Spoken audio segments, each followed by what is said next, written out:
Permítanme una breve aclaración antes de entrar a fondo en el tema que nos va a ocupar y que va a generar una inmensa polémica. Estoy convencido. El asunto es grave, si es verdad. Y he de decirles que yo me he mostrado siempre absolutamente escéptico, y me gustaría que esto quedara bien claro, porque en ocasiones en la tele se abordan una serie de asuntos y se puede pensar que es nuestra opinión personal. Yo soy, y sobre todo era, escéptico. Ahora me mantengo con una cautela que seguro pueden tener ustedes. Desde hace un tiempo se hablaba de Alan Davis. Alan Davis era un hombre ingeniero de la NASA que al parecer vino a morir a España, conoció a algunas personas y les dijo que en la famosa noche del 20 de julio de 1969, la noche de la llegada del hombre a la Luna, pasaron cosas. Cosas demasiado extrañas, cosas que él vio con sus propios ojos. Y se decía que Alan Davis era un ingeniero de la NASA, que además era la primera persona, de alguna forma, que recibía la señal que luego se transmitía a Estados Unidos. Tantas leyendas, tantos misterios, tantas exageraciones. Al parecer, Alan Davis terminó sus días en Sevilla. Y claro, en mi opinión, ¿quién puede creerse esto? Parece que todo está perfectamente comprobado. En la Luna no había nada extraño. ¿O nos engañaron? Van a sorprenderse muchísimo porque nuestro compañero Juan G. Vallejo ha seguido la pista, los hilos sueltos, la sensación de que Alan Davis era alguien verdaderamente importante. Yo me he quedado realmente asombrado. Era un ingeniero de la NASA y debió ver cosas extrañas. Vamos a plantear la posibilidad de que eso fuese así, de que ese hombre, con sus propios ojos, observase algo que ha sido escondido, sepultado durante los últimos años.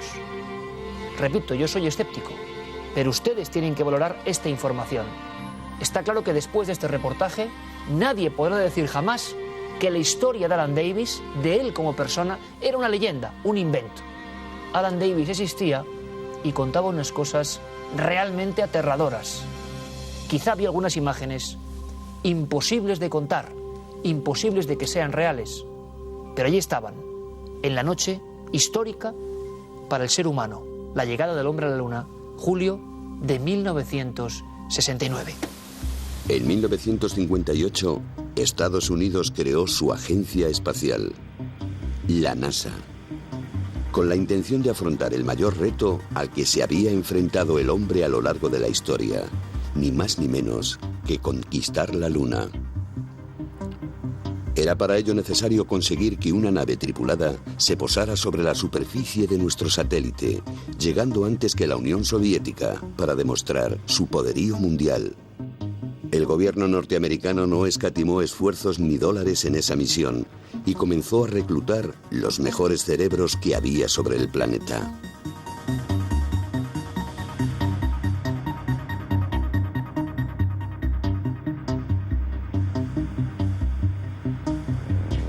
Uno de ellos fue Alan Davis, un ingeniero en telecomunicaciones que años más tarde vendría a vivir a nuestro país.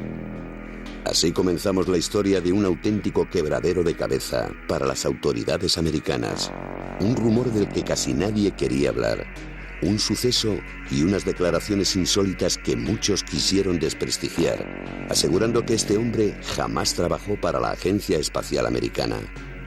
Sin embargo, y tras una larga búsqueda, Cuarto Milenio ha logrado localizar a su viuda, una mujer que sin miedo alguno nos confirma esa verdad, relatándonos cómo fue reclutado su marido. Él tenía la carrera de ingeniero electrónico, ingeniero de telecomunicaciones, le quedaba poco para terminar la carrera de leyes, ¿no? Y hablaba 4 idiomas. Cuando terminó el servicio militar, en ese momento la NASA estaba preparando su programa de el hombre luna, el hombre a la luna, ¿no? Man to the Moon.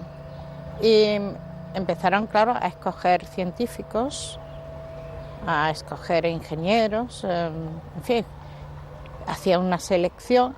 Astronautas, los posibles astronautas, hacían una selección y de ahí van quedándose con aquellos que ellos creían. Mi marido empezó en 1958. Empezó. Bueno, en la isla de Antigua entró como en otro sitio. Él era director de pruebas para que la estación funcionara al 100% y ya entrara dentro en funcionamiento. Genio de la electrónica y elemento fundamental en la creación de los sistemas pioneros que hacían falta para que se pudieran llevar a cabo las comunicaciones entre la Tierra y la Luna, Alan Davis no solo trabajó en la NASA, sino que fue una parte clave y fue adquiriendo cada vez mayor responsabilidad en el gran proyecto Apolo. El currículum de Alan Davis era extensísimo, ¿no? Pero vamos, él no era una persona que hablara por hablar, sino que lo que él decía lo documentaba, que eso es lo que quiero dejar muy claro. Se ha hablado mucho de Alan Davis, pero nosotros hemos visto documentalmente lo que era Alan Davis. Alan Davis era ingeniero jefe de telecomunicaciones de la NASA. Y tuvo mucho tuvo que ver en el proyecto Apolo 11, y de ahí todas las entrevistas que giraron a este proyecto. El 16 de julio de 1969, todos aquellos sueños de conquista espacial se convirtieron por fin en una realidad.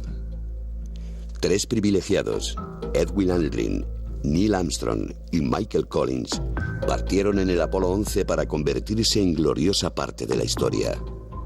El sistema de telecomunicaciones para el seguimiento de la misión era muy complejo, pero todo fue programado para que la señal que llegase desde nuestro satélite fuese recibida en la base norteamericana que la NASA tenía en la isla de Antigua, y desde ahí, por cable submarino, viajaría hasta la gran central de Houston. Todas las estaciones iban recibiendo a medida que se iba moviendo la Tierra y la Luna, ¿no? Entonces había que tener estaciones de seguimiento por toda la Tierra. Y cada tiempo cada una recibía y mandaba a Houston. Y Antigua le tocó el envío de la bajada del módulo lunar.